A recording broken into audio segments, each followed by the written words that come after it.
The brooch, an ornament of very considerable importance, can be traced back to the earliest civilization and is a valuable criterion in questions of ethnic movements.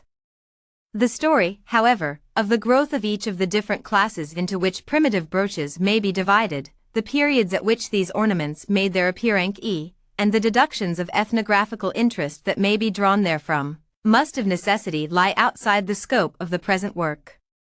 All brooches originated from the simple pin, which itself was probably derived from a thorn. At an early period this pin, after having been passed through the garment, was for greater security bent up, and its point caught behind the head.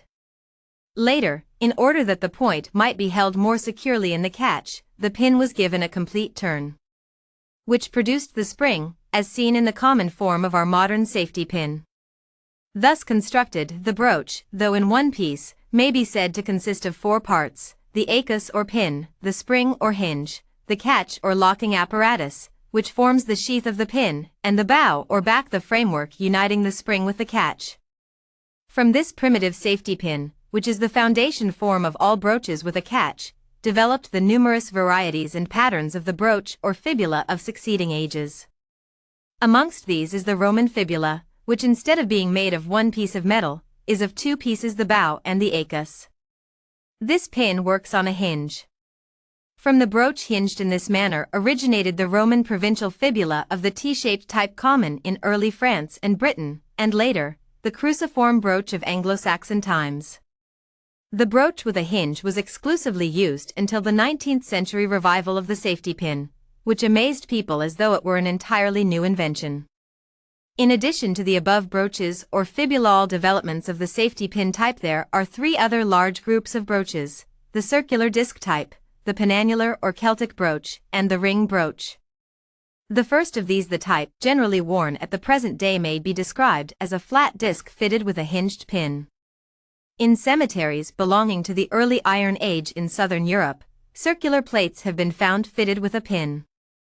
These plates appear to have been developed by the conversion of a primitive disc of spiral concentric wire into a circular plate.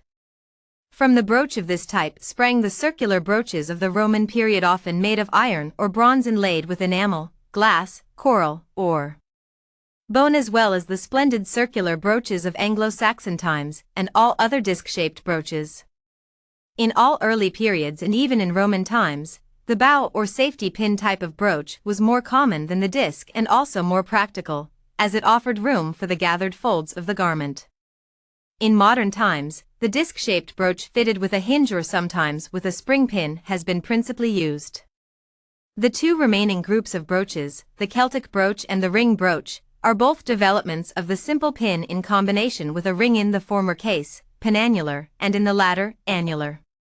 The Celtic brooch, with penannular, or open-circled, ring and long pin, is apparently the result of fitting a pin to a prehistoric form of fastening for the dress. A penannular ring terminating with knobs, known as a mammillary fibula.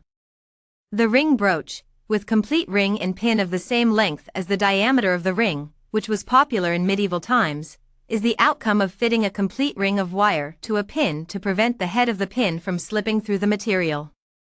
Over time, the ring became the more important member.